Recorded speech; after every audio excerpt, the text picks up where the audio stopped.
Episode 6 प्यार दिलों का। वीर के जाने के बाद वो तीनों भी वहां से चले गए। धीरे धीरे सब अपने काम के लिए निकल गए। दोपहर के वक्त विधि अपने कमरे में अकेली बैठी थी। विधि को सुबह ही पता चल गया था कि उसका कमरा बदल दिया गया है। विधि ने इस पर कुछ नहीं कहा। अब विधि की मुश्किलें बढ़ने वाली थी। वो बस खुद को शांत करके बैठी थी। तभी दरवाजे पर दस्तक हुई तो विधि अपने ख्यालों से बाहर आई। उसने दरवाजे पर देखा तो वहाँ सुधा जी खड़ी थी। विधि उन्हें देख के बोली, अरे मासा, आप वहाँ क्यों खड़ी है? आइए ना। सुधा जी अंदर आकर विधि के पास बैठकर उसके सर पर हाथ फेर कर बोली, बहुत परेशान है ना आप?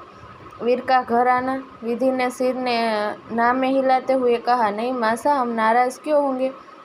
ये घर उन्हीं का है। एक न एक दिन उन्हें आना ही था और इसमें हमें कोई फर्क नहीं पड़ता।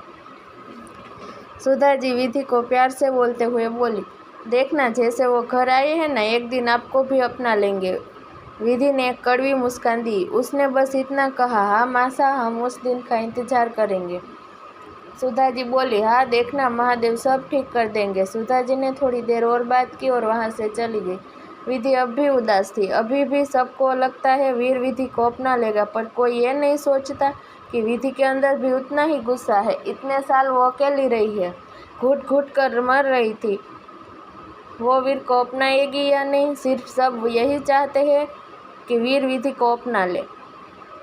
वहीं ऑफिस में वीर अपने केबिन में बैठा विधि के बारे में ही सोच रहा था। जब से उसने विधि को देखा था तब से वो खुद पर अपना कंट्रोल खो रहा था। वो उसके बारे में सोचने से रोक ही नहीं रहा था।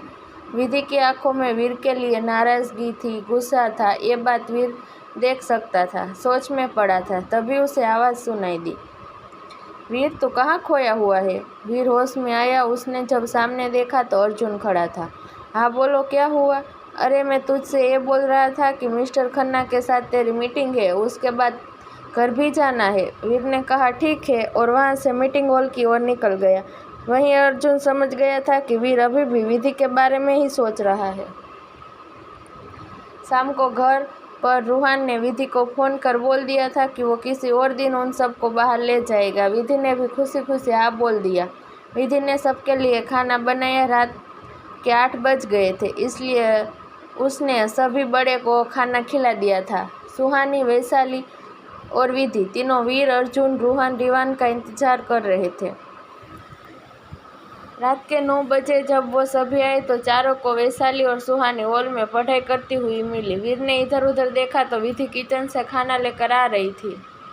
वीर इस बार फिर से विधि को देख रहा था।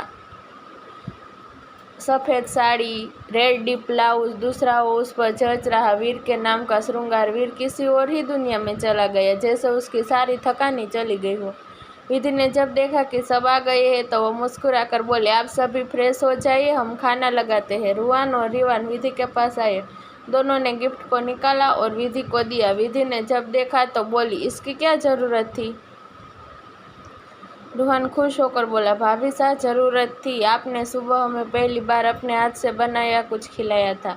विधि ने भी गिफ्ट ले लिया। अर्जुन विधि को देख बोला, मुझे समझ नहीं आ रहा था कि मैं आपके लिए क्या लूँ, इसलिए मैंने बाहर से ये पैक करवा लिया, ये आपके लिए।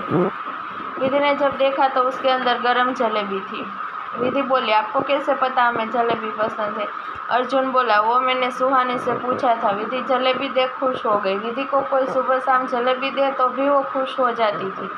विधि ने एक बार वीर को देखा जो वहाँ से जा रहा था। उसने तीनों को देखकर बोला, जाइए अभी जल्दी से फ्रेश हो लीजिए। तीनों वहाँ से जल्दी से चले गए। कुछ ही देर में चारों फ्रेश होकर आ गए। विधि ने सबके लिए खाना परोस दिया था। चारों आकर बैठ गए। उसने वैशाली और सुहानी को भी बुलाया, वो दोनों भी आ गई।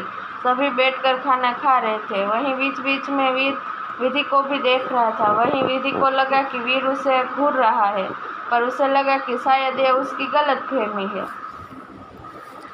सभी लोग धीरे धीरे खाकर अपने कमरे में जाने लगे। वैशाली और सुहानी की एग्ज़ाम चालू होने वाली थी, इसलिए वो दोनों भी कमरे में पढ़ाई के लिए निकल गई और वो रूहान, रिवान, अर्जुन भी खाकर निकल गए। वीर अभी भी खा रहा था। विधि ने बर्तन उठाना चालू कर दिया था। उसने सारे बर्तन ले जाकर किचन में रख दिए। वीर भी तब तक जा चुका था। विधि ने जैसे ही प्लेट उठा ले गई, वीर ने उसे रोक दिया। इसकी ज़रूरत नहीं, आप अपने ये दिखावा घर वालों के सामने करना। वीर प्लेट लेकर चला गया। विधि को समझ नहीं आया। विधि किचन में गई तो वीर पानी पी रहा था।